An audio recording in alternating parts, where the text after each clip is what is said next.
नमो नारायणाय। भगवान सत्यनारायण की कथा में आपका हार्दिक स्वागत है। तो आइए सुन लेते हैं सत्यनारायण व्रत की कथा। शास्त्रों में बताया गया है कि सत्यनारायण व्रत कथा का पाठ करने से व्यक्ति को 1000 यज्ञ करने के बराबर पुण्य फल की प्राप्ति होती है। सत्यनारायण भगवान व्रत कथा में भगवान विष्णु के सत्य स्वरूप के बारे में बताया गया है। इस व्रत का पाठ करने से घर में सुख समृद्धि का वास होता है और भगवान विष्णु की कृपा आप पर सदैव बनी रहती है। सत्यनारायण व्रत कथा का पहला अध्याय। एक समय की बात है, नैशिरण्य तीर्थ में शौनक आदि 88,000 ऋषियों ने श्री सूत जी से पूछा, हे प्रभु, इस कलयुग में वेद विद्या रहित मनुष्यों को प्रभु भक्ति किस प्रकार मिल सकती है तथा इनका उद्धार कैसे होगा। हे मुनि श्रेष्ठ, कोई ऐसा तप बतलाइए जिससे थोड़े समय में ही पुण्य मिले और मनोवांछित फल भी मिल जाए। इस प्रकार की कथा सुनने की हम इच्छा रखते हैं। सर्व शास्त्रों के ज्ञाता सूत जी बोले, हे वैष्णवों में पूज्य, आप सभी ने प्राणियों के हित की बात पूछी है, इसलिए मैं एक ऐसे श्रेष्ठ व्रत को आप लोगों को बताऊंगा जिसे नारद जी ने लक्ष्मी नारायण जी से पूछा था और लक्ष्मीपति ने मुनि श्रेष्ठ नारद जी से कहा था। आप सब इसे ध्यान से सुनिए। एक समय की बात है, योगी राज नारद जी दूसरों के हित की इच्छा के लिए अनेकों लोकों में घूमते हुए मृत्यु लोक में आ पहुँचे। यहाँ उन्होंने अनेक योनियों में जन्मे प्राय सभी मनुष्यों को अपने कर्मों द्वारा अनेकों दुखों से पीड़ित देखा। उनका दुख देखकर नारद जी सोचने लगे कि कैसा यत्न किया जाए जिसके करने से निश्चित रूप से मानव के दुखों का अंत हो जाए। इसी विचार पर मनन करते हुए वह विष्णु लोक में पहुंच गए। वहां वह देवों के ईश नारायण भगवान की स्तुति करने लगे, जिनके हाथों में शंख, चक्र, गदा और पद्म थे और गले में वरमाला पहने हुए थे। स्तुति करते हुए नारद जी बोले, हे भगवान, आप अत्यंत शक्ति से संपन्न हैं। मन तथा वाणी भी आपको नहीं पा सकती। आपका आदि, मध्य तथा अंत नहीं है।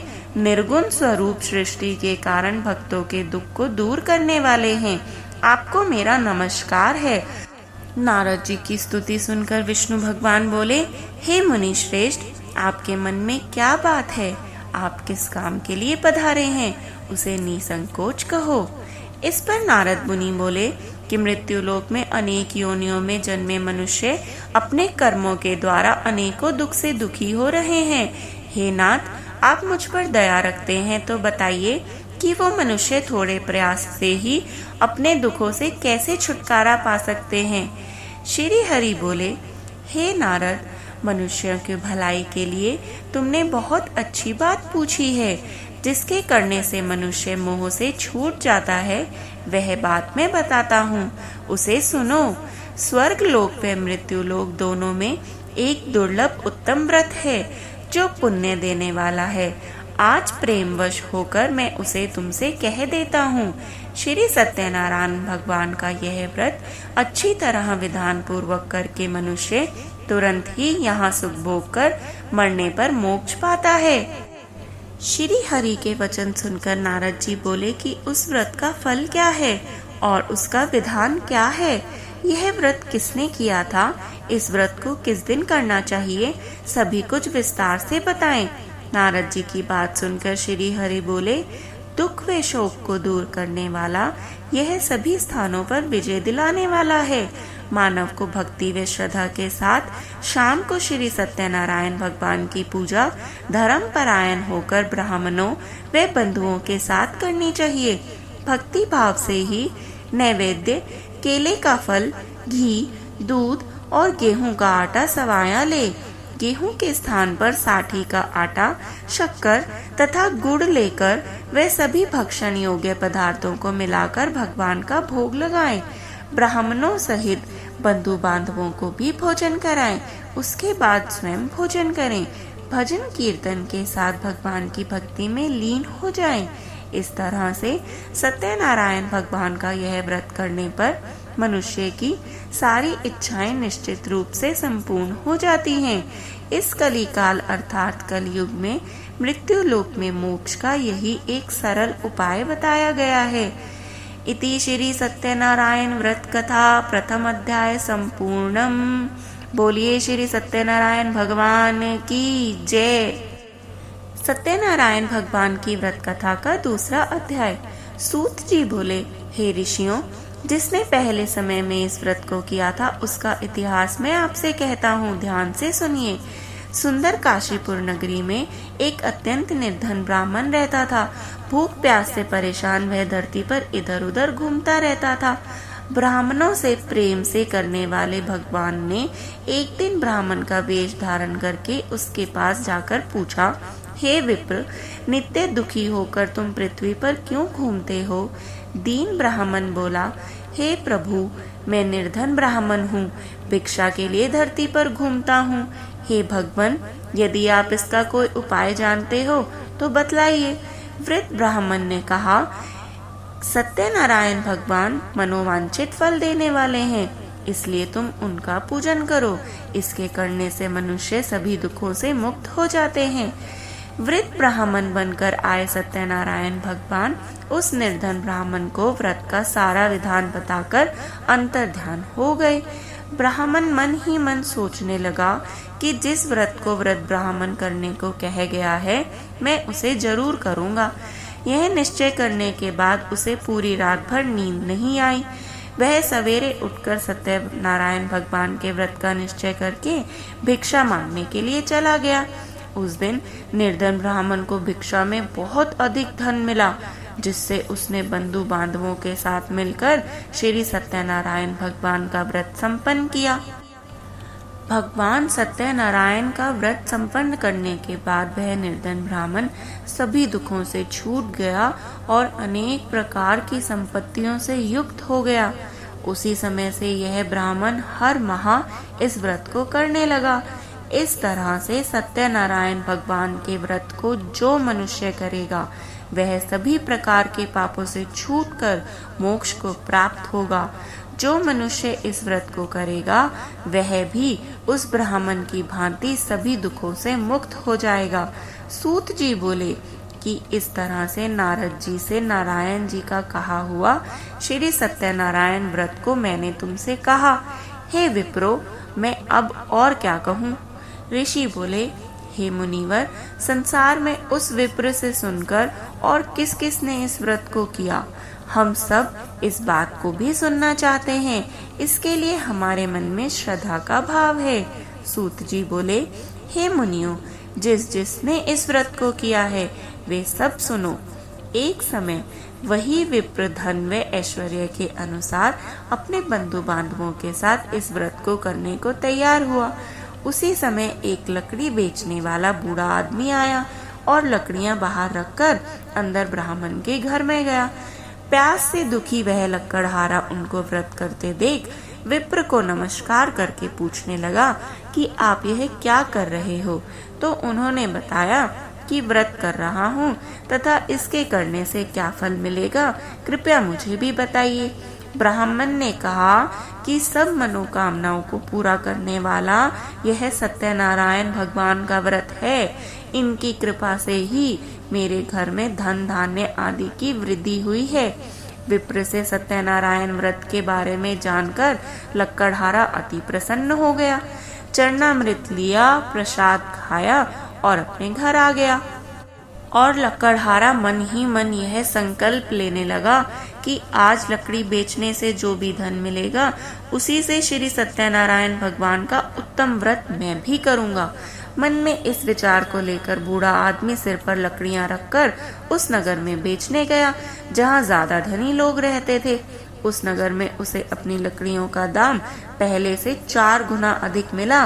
बूढ़ा बाबा प्रसन्नता के साथ दाम लेकर केला, शक्कर, घी, दूध, दही और गेहूं का आटा ले आया और सत्यनारायण भगवान के व्रत की अन्य सामग्रियां जो भी जरूरी थी लेकर अपने घर आ गया। वहां उसने भी अपने बंधु बांधवों को बुलाकर विधि विधान से सत्यनारायण भगवान का पूजन किया और व्रत किया। इस व्रत के प्रभाव से वह बूढ़ा लकड़हारा भी धन और पुत्र आदि से युक्त होकर संसार के समस्त सुख भोग कर अंतकाल में वैकुंठ धाम को चला गया। इति श्री सत्यनारायण व्रत कथा द्वितीय अध्याय संपूर्णम। बोलिए श्री सत्यनारायण भगवान की जय। सत्यनारायण भगवान की व्रत कथा का तीसरा अध्याय। सूत जी बोले, हे श्रेष्ठ मुनियों, अब आगे की कथा कहता हूँ, सुनिए। पहले समय में उल्कामुख नाम का एक बुद्धिमान राजा था। वह सत्यवक्ता और जितेंद्रिय था। प्रतिदिन देव स्थानों पर जाता और निर्धनों को धन देकर उनके कष्ट दूर करता था। उसकी पत्नी कमल के समान मुख वाली तथा सती साध्वी थी। भद्रशिला नदी के तट पर उन दोनों ने श्री सत्यनारायण भगवान का व्रत किया। उसी समय साधु नाम का एक वैश्य आया। उसके पास व्यापार करने के लिए बहुत सा धन भी था। राजा को व्रत करते देखकर वह विनय भाव के साथ पूछने लगा, हे राजन, भक्ति भाव से पूर्ण होकर आप यह क्या कर रहे हैं? मैं इसे सुनने की इच्छा रखता हूँ, आप मुझे बतलाइए। राजा बोला, हे साधु, अपने बंधु बांधवों के साथ पुत्र आदि की प्राप्ति के लिए एक महाशक्तिमान श्री सत्यनारायण भगवान का व्रत व पूजन कर रहा हूँ। राजा के वचन सुनकर साधु आदर से बोला, हे राजन, मुझे भी इस व्रत का सारा विधान कृपया पूर्वक कह दीजिए। आपके कथनानुसार मैं भी इस व्रत को करूँगा। मेरी भी संतान नहीं है और इस व्रत को करने से निश्चित रूप से मुझे संतान की प्राप्ति हो जाएगी। राजा से व्रत का सारा विधान सुनकर व्यापार से निर्वृत्त होकर वह अपने घर चला गया। साधु वैश्य ने अपनी पत्नी को संतान देने वाले इस व्रत का वर्णन कह सुनाया और कहा कि जब मेरी संतान होगी तब मैं इस व्रत को अवश्य करूँगा। साधु ने इस तरह के वचन अपनी पत्नी लीलावती से कहे। एक दिन लीलावती पति के साथ आनंदित हो संसारिक धर्म में परवर्त होकर सत्यनारायण भगवान की कृपा से गर्भवती हो गई। 10वें महीने में उसके गर्भ से एक सुंदर कन्या ने जन्म लिया। दिनों दिन वह ऐसे बढ़ने लगी जैसे कि शुक्ल पक्ष का चंद्रमा बढ़ता है। माता पिता ने अपनी कन्या का नाम इसीलिए कलावती रख दिया। एक दिन लीलावती ने मीठे शब्दों में अपने पति को याद दिलाया कि आपने सत्यनारायण भगवान के जिस व्रत को करने का संकल्प किया था उसे करने का समय आ गया है। आप इस व्रत को करिए। साधु बोला, हे प्रिय, इस व्रत को मैं कन्या के विवाह पर करूँगा। इस प्रकार अपनी पत्नी को आश्वासन देकर वह अपने नगर को चला गया। कलावती पिता के घर में रह वृद्धि को प्राप्त हो गई। साधु ने एक बार नगर में अपनी कन्या को सखियों के साथ देखा तो तुरंत ही दूत को बुलाया और कहा कि मेरे कन्या के योग्य वर देख कर आओ। साधु की बात सुनकर दूत कंचन नगर में पहुंचा और वहां देखभाल कर लड़की के सुयोग्य वाणिक पुत्र को ले आया। सुयोग्य लड़के को देखकर साधु ने बंधु बांधवों को बुलाकर अपनी पुत्री का विवाह कर दिया। लेकिन दुर्भाग्य की बात तो ये हुई कि साधु ने अभी भी सत्यनारायण भगवान जी का व्रत नहीं किया। इस पर भगवान क्रोधित हो गए और उसे श्राप दे दिया कि साधु को अत्यधिक दुख मिले। अपने कार्य में कुशल साधु अपने बनिए जमाई को लेकर समुद्र के पास स्थित होकर रत्नासारपुर नामक नगर में गया। वहां जाकर दामाद ससुर ने दोनों ने मिलकर चंद्रकेतु राजा के नगर में व्यापार किया। एक दिन भगवान श्री सत्यनारायण की माया से एक चोर राजा का धन चुराकर भाग रहा था। उसने राजा के सिपाहियों को अपना पीछा करते देख लिया और चुराया हुआ धन वहां रख दिया जहां साधु अपने जमाई के साथ ठहरा हुआ था। राजा के सिपाहियों ने साधु वैश्यों के पास राजा का धन पड़ा देखा तो वे ससुर जमाई दोनों को बांधकर प्रसन्नता से राजा के पास ले आए कि हमने उन दोनों चोरों को पकड़ लिया है, अब आप आगे की कार्रवाई करने की आज्ञा दीजिए। राजा की आज्ञा से उन दोनों को कठिन कारावास में डाल दिया गया और उनका सारा धन धान्य भी उनसे छीन लिया गया। उधर दूसरी तरफ श्री सत्यनारायण भगवान से श्राप से साधु की पत्नी भी बहुत दुखी रहने लगी। घर में जो भी धन रखा था उसे चोर चुरा कर ले गए। शारीरिक तथा मानसिक पीड़ा व भूख प्यास से अति दुख होकर अन्न की चिंता में कलावती ब्राह्मण के घर गई। वहां उसने श्री सत्यनारायण भगवान का व्रत होते देखा, फिर कथा भी सुन ली। वह प्रसाद घर ग्रहण करके जब गई तो रात को देर हो गई। माता ने कलावती से पूछा कि हे पुत्री, अब तक तुम कहाँ थी और तेरे मन में क्या चल रहा है?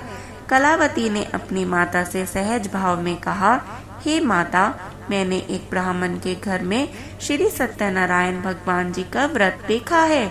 कन्या के वचन सुनकर लीलावती भगवान के पूजन की तैयारी करने लगी, क्योंकि उसे सब याद आ गया था। लीलावती ने परिवार व बंधुओं सहित श्री सत्यनारायण भगवान का पूजन किया और उनसे वर मांगा कि मेरे पति तथा जमाई शीघ्र ही घर आ जाएं। साथ ही यह भी प्रार्थना की कि हे प्रभु, हम सब का अपराध क्षमा करें। श्री सत्यनारायण भगवान इस व्रत से संतुष्ट हो गए और राजा चंद्रकेतु को सपन में दर्शन देकर कहा, हे राजन, तुम उन दोनों वैश्यों को छोड़ दो और तुमने उनका जो धन लिया है उसे वापस कर दो। अगर ऐसा नहीं किया तो मैं तुम्हारा धन, राज्य व संतान सभी को नष्ट कर दूंगा। राजा को यह सब कहकर वह अंतर्ध्यान हो गए। प्रातःकाल सभा में राजा ने अपना सपना सुनाया और फिर बोले कि बणिक पुत्रों को कैद से मुक्त कर कर सभा में ले आओ। दोनों ने आते ही राजा को प्रणाम किया। राजा मीठी वाणी में बोले, हे महानुभावों, भाग्यवश ऐसा कठिन दुख तुम्हें प्राप्त हुआ है, लेकिन अब तुम्हें कोई भय नहीं है। ऐसा कहकर राजा ने उन दोनों को नए वस्त्र आभूषण भी पहनाए और जितना धन उनका लिया था उससे दुगना धन वापस कर दिया। दोनों वैश्य खुशी खुशी अपने घर को चल दिए। इति श्री सत्यनारायण व्रत कथा तृतीय अध्याय संपूर्णम। बोलिए श्री सत्यनारायण भगवान की जय। सत्यनारायण भगवान की व्रत कथा का चौथा अध्याय। सूत जी बोले, वैश्य ने मंगलाचार करके अपनी यात्रा प्रारंभ की और अपने नगर की ओर चल दिए। उनके थोड़ी दूर जाने पर ही श्री सत्यनारायण भगवान उनके समक्ष एक दंडी वेशधारी के रूप में आए और उनसे पूछा, हे साधु, तेरी नाव में क्या है? अभिवाणी वणिक हंसता हुआ बोला, हे दंडी, आप क्या पूछते हो? क्या धन लेने की इच्छा है? मेरी नाव में तो बेल वे पत्ते ही भरे हुए हैं। वैश्य के कठोर वचन सुनकर भगवान बोले, तथास्तु, अर्थात तुम्हारा वचन सत्य हो। दंडी स्वामी ऐसा वचन कहकर वहां से दूर चले गए। कुछ दूर जाकर समुद्र के किनारे बैठ गए। दंडी के जाते ही साधु वैश्य ने नित्य क्रिया के पश्चात नाव को ऊंची उठते देखकर अचंभा माना और नाव में बेल पत्ते आदि देखकर वह मूर्छित होकर मानो जमीन पर ही गिर पड़ा।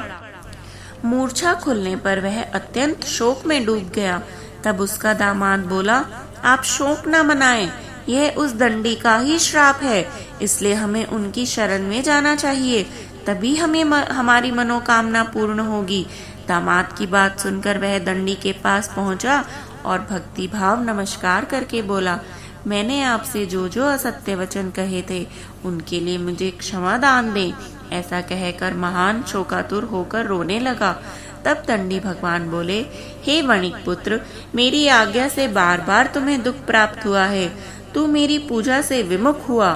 साधु बोला, हे भगवान, आपकी माया से ब्रह्म आदि देवता भी आपके रूप को नहीं जानते, तब मुझ जैसा अज्ञानी कैसे जान सकता है? आप मुझ पर प्रसन्न होइए। अब मैं सामर्थ्य के अनुसार आपकी पूजा अवश्य करूंगा। मेरी रक्षा कीजिए और मेरा सामान पहले के समान ही नौका में भर दीजिए। साधु वैश्य के भक्ति पूर्वक वचन सुनकर फिर से भगवान प्रसन्न हो गए और उसकी इच्छा अनुसार वरदान देकर अंतर्ध्यान हो गए। ससुर जमाई जब नाव पर आए तो नाव धन से भरी हुई थी। फिर वहीं अपने अन्य साथियों के साथ सत्यनारायण भगवान का पूजन किया और अपने नगर को चल दिए। जब नगर के नजदीक पहुंचे तो दूत को घर पर खबर करने के लिए भेज दिया। दूत साधु की पत्नी को प्रणाम कर कर कहता है, कि मालिक अपने दामाद सहित नगर के निकट आ गए हैं।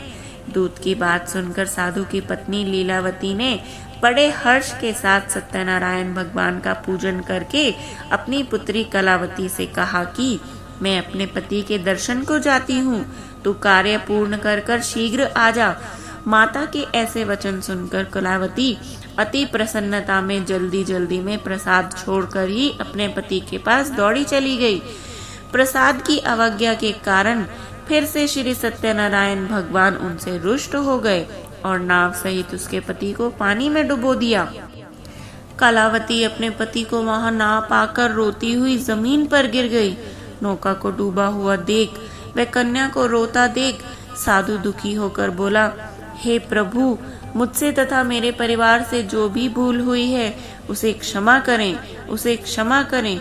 साधु के दीन वचन सुनकर श्री सत्यनारायण भगवान फिर से उन पर प्रसन्न हुए और आकाशवाणी हुई, हे साधु, तेरी कन्या मेरे प्रसाद का अनादर कर कर छोड़ कर आ गई है, इसलिए उसका पति अदृश्य हो गया है। यदि वह घर जाकर प्रसाद आदर पूर्वक खाकर लौटती है तो इसका पति इसे अवश्य ही मिल जाएगा। ऐसी आकाशवाणी सुनकर कलावती घर पहुंचकर प्रसाद खाती है और फिर आकर अपने पति के दर्शन पाती है। उसके बाद साधु अपने बंधु बांधवों सहित श्री सत्यनारायण भगवान का विधि विधान से पूजन करता है और इस लोक का सुख भोग कर वह अंत में स्वर्ग को जाता है। इति श्री सत्यनारायण व्रत कथा चतुर्थम अध्याय संपूर्णम। बोलिए श्री सत्यनारायण भगवान की जय। सत्यनारायण भगवान की व्रत कथा का 5वां अध्याय। सूत जी बोले, हे ऋषियों, मैं और भी एक कथा सुनाता हूँ, उसे भी ध्यान पूर्वक सुनो। प्रजा पालन में लीन तुंगध्वज नाम का एक राजा था। उसने भी भगवान का प्रसाद त्याग कर बहुत ही दुख सहन किया। एक बार वन में जाकर वन्य पशुओं को मारकर वह बड़ के पेड़ के नीचे आया। वहां उसने ग्वालों को भक्ति भाव से अपने बंधुओं सहित श्री सत्यनारायण भगवान का पूजन करते देखा, किंतु अभिमानवश राजा ने उन्हें देखकर भी वह पूजा स्थान में नहीं गया और ना ही उसने भगवान को नमस्कार किया। ग्वालों ने जब राजा को प्रसाद दिया, उसने वह प्रसाद भी नहीं खाया और प्रसाद का अनादर करके उसे वहीं छोड़कर अपने नगर को चला गया। जब वह नगर में पहुंचा तो वहां उसका सब नगर तहस नहस हुआ पाया, तो वह शीघ्र ही समझ गया कि यह सब भगवान ने ही उसके साथ किया है। वह दोबारा ग्वालों के पास पहुंचा और विधि पूर्वक पूजा करके प्रसाद खाया तो श्री सत्यनारायण भगवान की कृपा से सब कुछ पहले जैसा हो गया। दीर्घ काल तक सुख भोगने के बाद मरणोपरांत उस राजा को स्वर्गलोक की प्राप्ति हुई। जो मनुष्य परम दुर्लभ इस व्रत को करेगा तो भगवान श्री सत्यनारायण की अनुकंपा से उसे धन धान्य की प्राप्ति होगी, निर्धन धनी हो जाएगा और भय मुक्त हो जाएगा उसका जीवन। संतानहीन मनुष्य को संतान मिल जाएगी और सारे मनोरथ पूर्ण होने पर मानव अंत काल में वैकुंठ धाम को जाएगा। सूत जी बोले, जिन्होंने पहले इस व्रत को किया है, अब उनके दूसरे जन्म की कथा कहता हूँ। वृद्ध शतानंद ब्राह्मण ने सुदामा का जन्म लेकर मोक्ष की प्राप्ति पाई। लकड़हारे ने अगले जन्म में निषाद बनकर मोक्ष की प्राप्ति की। उल्कामुख नाम का राजा दशरथ होकर बैकुंठ में गए। साधु नाम के वैश्य ने मोरध्वज बनकर अपने पुत्र की ओर से चीर कर मोक्ष पाया। महाराज तुंगध्वज ने स्वयंभू होकर भगवान में भक्ति युक्त होकर कर्म करके मोक्ष को प्राप्त किया। इस प्रकार श्री सत्यनारायण व्रत कथा का 5वां अध्याय भी संपूर्ण हुआ। बोलिए श्री सत्यनारायण भगवान की जय। श्री सत्यनारायण भगवान की कृपा आप पर सदा बनी रहे। ऐसी ही और पौराणिक कथाओं को सुनने के लिए कृपया हमें सब्सक्राइब कीजिए। यदि आपको आज की कथा पसंद आई हो तो अपने बंधु बांधवों के साथ हमें शेयर कीजिए व एक लाइक अवश्य कीजिए और जपते रहें हर हर महादेव।